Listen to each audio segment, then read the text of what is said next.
Hey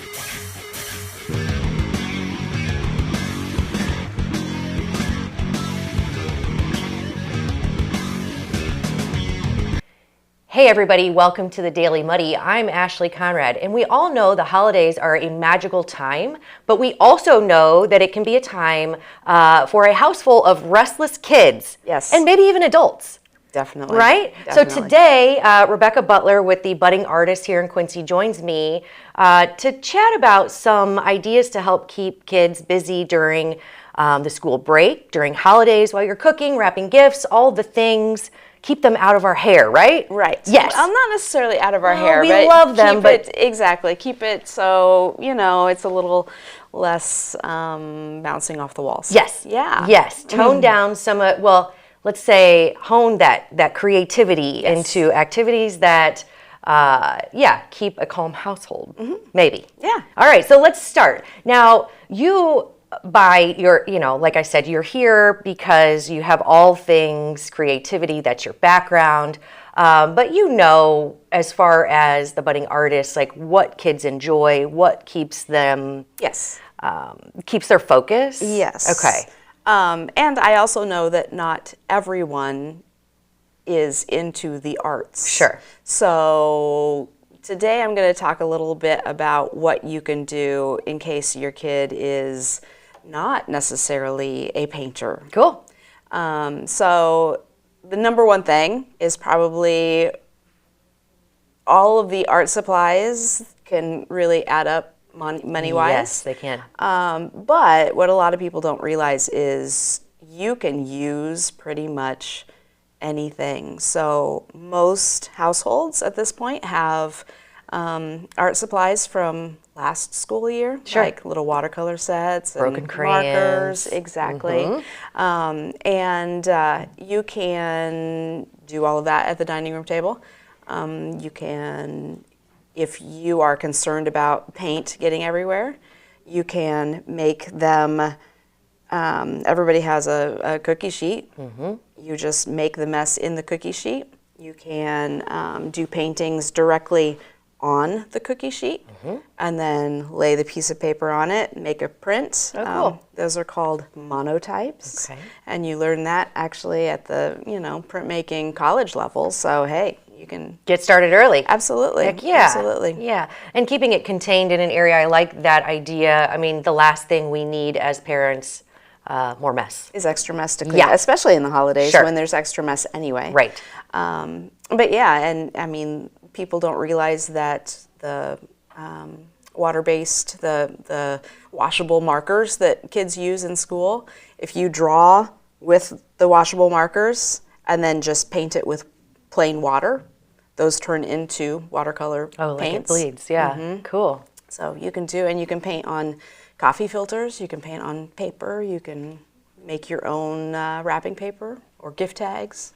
That's a great idea, having the kids help you out with wrapping paper. So now, obviously, wrapping paper can get expensive, but what do you use as kind of the base? Can you use? A lot of times people will go to grocery stores and choose paper instead of plastic. Bags. And you can use the paper bags. Genius. Yeah, and you can color with the crayons, you can color with the markers and add paint to it. You can do all kinds of stuff. Let me jot this down here. I mean, because, let's be honest, wrapping paper is getting more and more expensive like everything else, and it just gets thrown away unless you're my cousin Randy who wraps it all up and keeps it tidy. Yeah, and with the paper bags, you can either keep them as a paper bag and just decorate the bag as a gift bag. Oh, sure. Or you can cut it all up and actually use it as wrapping paper. Yeah, love it. Great ideas. And then you mentioned, and I think everybody knows, like, outside stuff can be used as art when you're tracing different things, especially leaves blowing around. Leaves, yeah. That was one of the things that we did when we were young, whether for art class or just because we're at home bored, but tracing it with a crayon under paper was always something cool. What other things have you seen people use as, I don't know, like a basis for the creativity? I mean, you can, you can do all sorts of stuff. if you use like the wax paper and the parchment paper, you can color with crayon, and depending on how technical you want to get, you can like iron out the crayon, and it turns it into, it softens the crayon, and you can make almost stained glass window looking. Yeah. People do paintings with marker on aluminum foil, and it just gives that metallic look, and you can do all sorts. You can do, pictures of things that should have a shimmer, like fish, right? Cool. Flowers. Yeah. Very cool. And we want to keep the kids off of tablets, but there is something that can be said for using that as a basis for creativity. My kiddo loves to draw, but sometimes she struggles with thinking, what should I draw next? I'm like, that's why you have this information box. It is. Google some things and use it as the drawing template. I guess. As long as you're using it as inspiration. Sure. And not just distraction. Exactly. Yeah. Exactly. Yeah. Yeah, that's the way to do it. It's hard to remember a time that we didn't have all of that at our fingertips. I know. Yeah, because then I was drawing dogs, parks, houses, suns. Yeah. The old standbys there. Yeah. But creativity is something that I think it's not gone. It just needs to be nurtured a little bit more. Yeah. And as parents, I know myself, I need to do better at helping my kids realize the full extent of their creativity and how awesome they can be when they're just using their little brains. And like I said before, if they are not into actually physically making art, like painting and sculpture and that kind of stuff, get them into food. Make a charcuterie board. Yes. And make that a design or a picture, or, place sausages and the cheese to make it look like a turkey, or, just something. Yeah. Oh, my kid loves to cook too. I never thought about the charcuterie board. They are all the rage. They do let you have a good deal of creativity when you're placing things. And you can do, the sweets, you can do savories, you can mix it up. Yeah. I love that. Yeah, food and art. Absolutely. 2 things everybody probably, even if you don't know it, you'll love it when you get started. That's right. All right. And then, of course, the Budding Artist is open now. Are you open through the holidays? I don't know the exact dates of the school closures, but I know there's a Thanksgiving break, and then there's the holiday break as well. Yes. I try to make a little time for myself, but yes, for the most part, I am going to be open anytime, my regular hours. So... And during the holiday season, instead of doing like a week-long camp in between, I'm going to just do day camps or day classes. Sure. So a little extra special. Besides just walking in and painting pottery or doing fused glass, you can, see what else I have to offer. Yeah, very cool. But you can, if you just get on a whim or you want to get out of the house for a little bit, you can just pop in and ask for, some help creating something amazing. That's right. And, besides me, there are lots of museums in town. There are lots of parks in town. If the weather is nice, dress appropriately and go out and hit a trail, or, the Quincy Art Center. You can see what local and regional artists are doing. Yeah. Yeah. Endless possibilities. Yeah, there's a lot of stuff to do here. But I appreciate you coming in and lending some of your ideas. I know it can be hard to think of these things when you're in the throes of all of the busyness of the holidays. But if you're a little more proactive and help come up with some of these ideas ahead of time, then we can help keep the kiddos entertained and using their brains and their creativity. And we also, at the Budding Artist, we do take-home kits. So you can actually come and choose your pottery, choose your paint, pick out some paintbrushes, and take it home and work on it at your leisure. There you go. And of course, birthday parties. Lots of stuff offered at the Budding Artist, including ideas for, just the everyday. Food ideas. Yeah, food ideas, all the things. So hit up the Budding Artist or just go in and talk to Rebecca if you need some creativity ideas. Thank you so much. I appreciate you coming in. Thank you. And happy holidays to you. Yes. Stay busy. Stay creative. Oh, yes. Yes.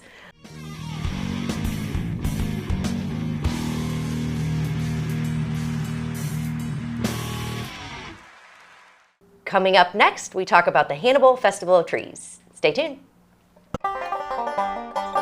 Welcome out to Kelly's on Broadway tonight. We're drinking cold beer and it feels so right.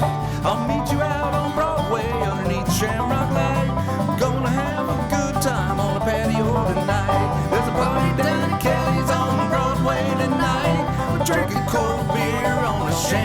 at night. But feeling all alone and you got no place to go. So come down here and drink a beer on Kelly's patio. Kelly's a fun place to eat and drink. 2902 Broadway. Utopia is now open every day from 10 a.m. till 10 p.m. and till 1 a.m. on Thursday, Friday, and Saturday. Chill out with a craft cocktail or an ice-cold beer. And Utopia's got the latest gaming machines with big jackpots ready for you to win.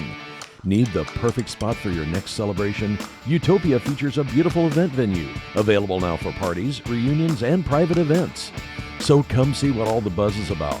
The drinks are cold, the space is hot, and Utopia is ready for you. Welcome to Cedar Club, Quincy's favorite local bar. A friendly corner bar with a laid-back atmosphere and affordable drinks. It's the perfect spot for a great time. With entertainment galore, including shuffleboard, golden tea, pool, foosball, and winning gaming machines. Cedar Club's latest edition is the best spot to catch your favorite game. Great drinks, great friends, and great times. Cedar Club, 20th and Cedar in Quincy. The Liquor Booth is your home for a huge selection of beer, wine, and spirits. The Liquor Booth has 2 locations in Quincy, 3520 Broadway and 1500 North 12th Street. The Liquor Booth, where it's always happy hour. Welcome to the Abbey, a Quincy tradition. With 6 big screens, a new larger kitchen, and now more seating capacity, the Abbey is the place to be before, during, and after the big game. Come enjoy fan favorite appetizers, steaks, burgers, and a variety of daily food and drink specials. Can't join us? Carryout is available too. Now with a convenient drive-up window to better serve you. 1736 Spring in Quincy. Opens at 3 p.m. Tuesday through Sunday.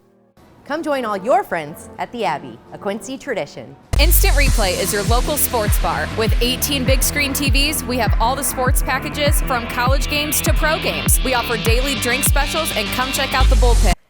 And welcome back. Joining me now, Shelley Bergman with Hannibal Regional Hospital. Welcome. Thank you. So I'm so glad that you joined me today. We were expecting someone else, but we're going to wing this. Expecting someone in addition to Shelley. Yes. Because you cover part of this discussion, but we're talking about a partnership that makes a scholarship possible for pediatric speech and language therapy. Yes. And the partnership is something that's been going strong since I believe 2010 with the O.C. Wilson Scottish Rite group, which is a non-for-profit group in Hannibal that helps make all of these community projects and initiatives possible. Correct. And I think I don't want to overstep because, again, we're kind of winging it with the Festival of Trees. I'm just being totally honest because you're here with the knowledge base of Hannibal Regional Hospital, the pediatrics speech and language therapy, which I mentioned it does benefit. So can we talk about that first and foremost, and then we'll kind of circle back to talk about how people can get engaged with the Festival of Trees, which ultimately supports your cause. Sure, absolutely. So we began our relationship back in 2010, and basically what we found back then is that a lot of kids who need speech and language therapy services fall through the cracks, meaning they don't qualify for school services, but they would qualify for outside services based on state guidelines. We also found that some insurance companies do not cover speech therapy services. So we developed a scholarship. We partnered with the Scottish Rite, whose platform is typically speech language literacy. And they help support our annual scholarship, where they raise money for us throughout the year, and then based on the funds that we bring in, that determines how much the scholarships are throughout the year. Okay. Scholarships are annual scholarships. Right now, we give out about $1,000 scholarship for pretty much anybody who qualifies for speech therapy services, targeting those kids that don't receive Medicaid. Typically, if you receive Medicaid, your services are covered. The scholarship is geared more towards those children who have insurance, but the insurance isn't enough to cover the service. So it kind of helps cover, potentially a deductible that a Sure. family might have. Bridge the gap. Yes. Yeah, absolutely. Yes. Now, is there other criteria outside of, the insurance needs or the speech and language needs of the child? Or is there Nope. an age? Is there? There are age limits. So basically, if you have a child that you think needs speech therapy, we need a doctor's referral. Okay. Once we get the referral, a speech language pathologist has to assess the child to determine whether or not services are needed. And then it's a brief one-page application. You fill it out, and you're entitled to a $1,000 scholarship. Okay. Until the funds run out. Ages of the children are anywhere from 0 to 18 years old. It's a pediatric scholarship. So yeah. Excellent. And it may not seem, so you being so close, to the speech and language needs in our community, is it something that numbers seem to be growing? Is it something that we may not really understand the gravity of or the benefit of speech and language? Because I think sometimes if you're not close to it, you may not understand the need or how things are affecting speech or delays thereof. Right. And a lot of times I think people get hung up with the issue of speech and language deals more with how a child produces a specific sound. We go well outside of that. We deal with children who have swallowing disorders. We deal with children who have specific language disorders. We deal with children who are nonverbal. Okay. So it goes well beyond the issue of how a child makes the R sound. Right. Okay. Gotcha. Well, that's good to know because I think that that's something, I don't want to speak for anybody, obviously, but when I think about it, that's exactly what I think. And you don't always think about the Right. I don't want to say bigger problems, but the outlying issues that could be causing it or the nonverbal. And that it makes sense that those needs are growing. So it is a great thing that groups like the O.C. Wilson Scottish Rite group helps to raise funds for this. And is it an every year? Is this an every year event? It's an every year event. We Okay. actually do 2 fundraisers a year. Okay. We do the Festival of Trees, which is coming up in December, and then we also do another fundraiser in April called the Casino Royale, Yep. which is at the Rialto, Okay. typically in April. And then based on the funds that we're able to bring in through those 2 fundraisers, that again will determine how much the scholarship is we're able to give. Okay. Well, let's talk about the Festival of Trees because it is coming up December 5th through the 7th and 12th through the 14th. Now, can you give me an idea of what the event kind of is, high level? So basically what happens is businesses purchase a tree, and based on the business, they will decorate the tree in however they see fit. We've had some really neat ones over the years. We've had some, like Walmart will typically have like gift cards or TVs with the tree, and then you go in and you bid on the tree that you find most interesting, and then we draw tickets, and then that will determine who wins the tree and all the cool things. You get the tree, you get everything on the tree, everything under the tree. There was one last year that was just covered in gift cards from top to bottom from all different vendors, and I think it valued for over several $100s, and whoever won it got it for I think just the cost to put in a raffle ticket. Really? So it was really neat. So it can be a very lucrative win. It can. That goes back to, of course, a great cause. Now, is it open to the public to go in a bid? It is open to the public, Okay. and it is in downtown Hannibal, and I think they try to do it over, Hannibal does like a Christmas street walk Okay. type deal. But it is in one of the downtown shops, and you just kind of go in and look at all the different trees, Place your put bid. a bid in, and cross your fingers. There you go. Well, that sounds very, very cool. And you can check it out, 110 North Main in Hannibal. As I said, December 5th through the 7th and then 12th through the 14th. So you're limited on time. So you're going to want to get in there and check these trees out, place your bid. Of course, goes back again to a great cause. And you never know, you could win. You could win. That'd be awesome. You could win. Well, Shelley, thank you so much. I appreciate you coming in. Make sure you go check out the Festival of Trees, again, December 5th through the 7th, 12th through the 14th, 110 North Main in Hannibal.